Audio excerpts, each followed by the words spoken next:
Minasyaitonirrajim. Bismillahirrahmanirrahim. Laratin Nabi Mustafa Rasulullah sallallahu alaihi wasallam al-Fatihah. A'udzu billahi minasyaitonirrajim. Bismillahirrahmanirrahim. Alhamdulillah rabbil alamin arrahmanirrahim maliki yaumiddin.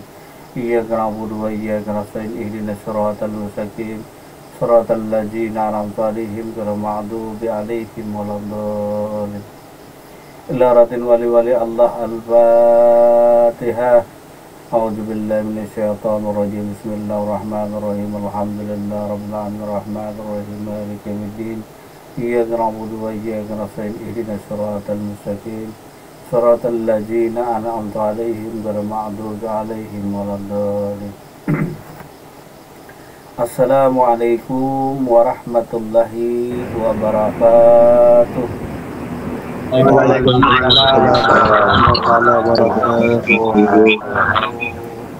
Bismillahirrahmanirrahim. Alhamdulillahi rabbil alamin. Wassalatu wassalamu ala asrafil anbiya wal mursalin Sayyidina wa nabiyana Muhammad wa ala alihi wa sahbihi ajma'in. Amma ba'd.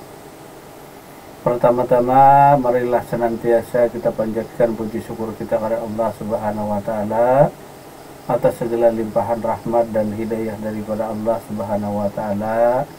Malam hari ini kita diperjumpakan Allah lagi di majelis kita, dan tak lupa salawat serta salam semoga selalu tercurah keharibaan Nabi kita Nabi Muhammad Rasulullah sallallahu alaihi wasallam beserta sahabat, kerabat, keluarga beliau hingga yaumil akhir. Terima kasih kepada Bapak Ibu sekalian yang telah berkenan hadir malam hari di majelis kita.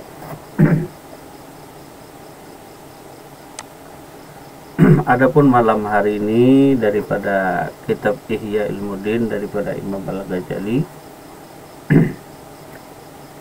Pada minggu yang kemarin sampai kepada hadis daripada baginda Nabi Muhammad Rasulullah sallallahu alaihi wasallam, seorang yang berilmu adalah kepercayaan Allah di atas muka bumi. Jadi seseorang yang berilmu, khususnya yang mengenal Allah Subhanahu wa taala, adalah kepercayaannya Allah Subhanahu wa taala.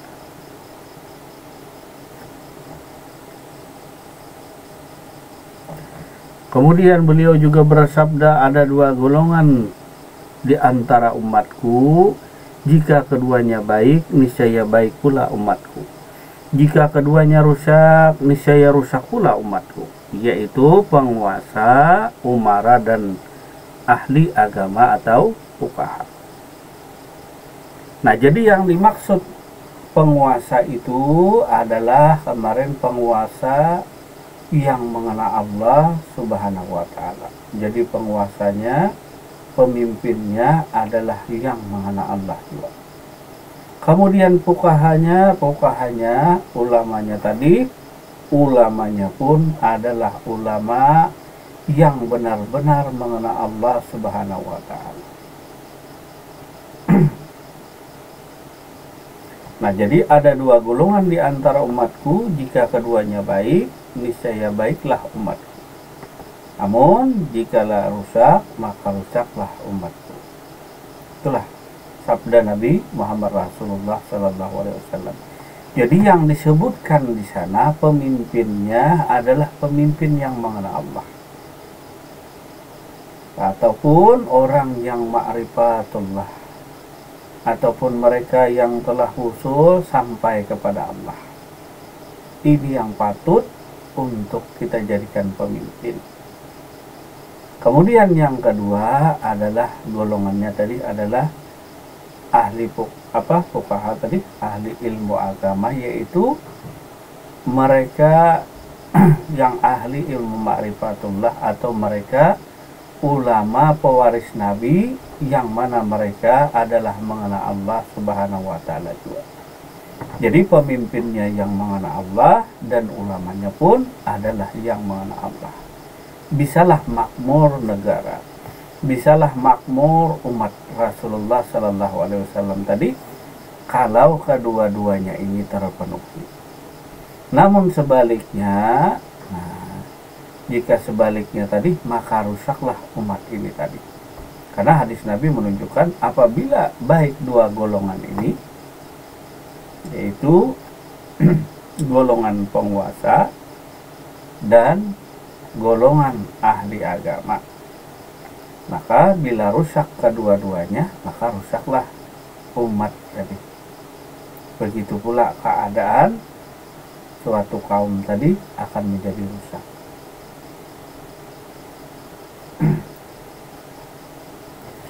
Kemudian lagi sabda Nabi Muhammad Rasulullah Sallallahu Alaihi Wasallam, jika suatu hari datang kepadaku tapi ilmuku untuk mendekat kepada Allah tidak bertambah, maka tidak diberikan kepadaku barakah saat matahari terbit.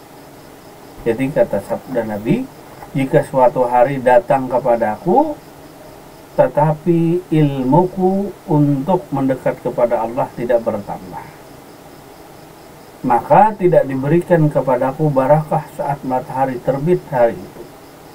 Kalau kita mungkin tak memikirkan hal demikian, tak memikirkan hadis Nabi tentang hal demikian tadi.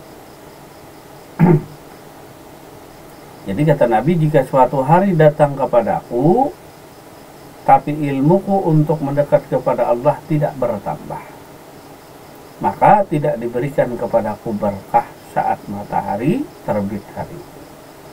Jadi pentingnya ilmu untuk mendekatkan kita kepada Allah. Nah, maksudnya bukan jarak, tetapi hubungan kita dengan Allah Subhanahu wa Ta'ala. Masih ingat kemarin yang disebut hubungan hablum minan nas dan hablum minallah. Apa itu hubungan hablum minan nas? Hubungan manusia dengan manusia. Seperti apa hadis yang dimaksudkan hubungan hablum minan nas? Kemudian hubungan hablum minallah, hubungan diri dengan Allah Subhanahu wa Ta'ala. Kalau hubungan diri dengan Allah mungkin kita mengerti, hubungan antara kita dengan Allah Subhanahu wa Ta'ala yang begitu dekat dengan diri kita. Sedangkan hablum minan nas ini yang kadang-kadang belum kita pahami apa sih maksud daripada hubungan hablum minan nas. Hubungan sesama manusia. Jadi Allah Subhanahu wa Ta'ala dan baginda Nabi menyuruh kita menjaga hubungan manusia dengan manusia atau menjaga hubungan sesama manusia. Mempertahankan, mempererat hubungan manusia dengan manusia, atau menjalin hubungan antara diri kita dengan Allah. Jangan keliru kita memahami tentang dalil tersebut. Jadi hubungan hablum minan nas itu hubungan kita dengan orang yang mengenalkan kita kepada Allah. Jadi hubungan hablum minan nas di sini perlu kita garis bawahi tadi. Jadi kita itu menjalin hubungan dengan orang yang mendekatkan kita kepada Allah. Kita menjalin hubungan dengan manusia tadi, yaitu manusia yang membimbing kita untuk mengenal Allah. Kita berhubungan dengan manusia tadi, yaitu manusia yang memperkenalkan kita ilmu ma'rifatullah atau membimbing kita untuk sampai kepada Allah. Ini arti makna daripada dalil hablum minan nas. Jadi jangan diambil di sana hubungan hablum minan nas ini hubungan sesama manusia di luar daripada wilayah Allah. Kadang-kadang kita memaknai hubungan hablum minan nas ini hubungan strata sosial atau kehidupan sosial, kehidupan sesama manusia dan lain sebagainya. Tetapi perlu dipahami bagi seorang salik yang meniti jalan menuju Allah, hablum minan nas itu hubungan dirinya dengan yang membimbing dirinya menuju Allah. Jadi hubungan hablum minan nas itu hubungan seorang salik dengan yang membimbingnya untuk bisa dirinya sampai kepada Allah. Hubungan inilah yang dijalin. Hubungan inilah yang selalu terjaga.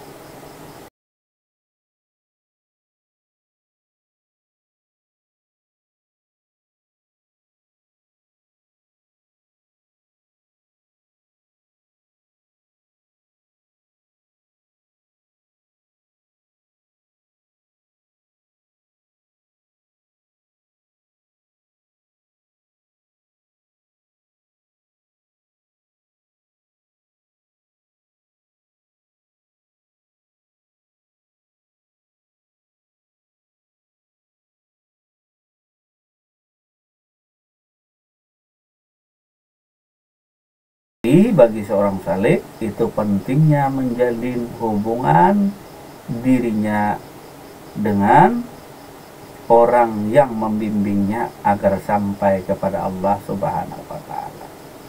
Kemudian hubungan yang kedua, lalu ada hubungan yang disebut hablum minallah. Hubungan kita sendiri dengan Allah Subhanahu wa Ta'ala. Ini yang selalu dijaga.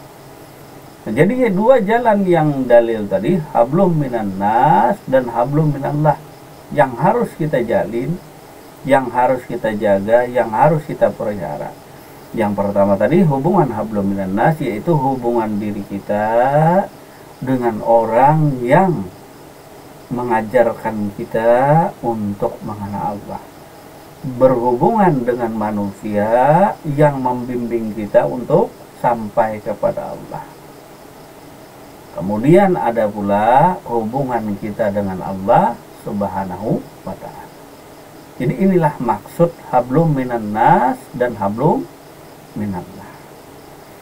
Jangan kita campur adukan dengan yang lain. Jadi bagi salik tadi, itulah hubungan yang harus semestinya dia jaga, yang semestinya dia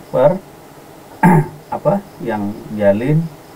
Nah, dan dia bina tadi. Jadi hubungan yang harus dia jalin, hubungan yang harus dia bina agar tali ikatan antara dirinya dengan yang membimbingnya tadi selalu terhubung.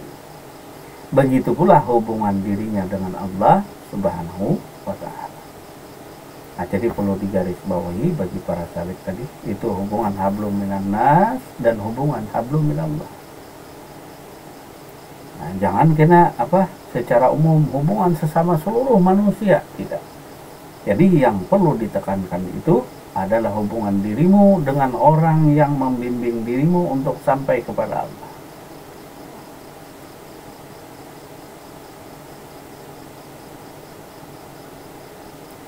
Nah, jadi sabda Nabi Muhammad Rasulullah SAW tadi, jika suatu hari datang kepadaku tetapi ilmuku untuk mendekat kepada Allah tidak bertambah, maka tidak diberikan kepadaku barakah saat matahari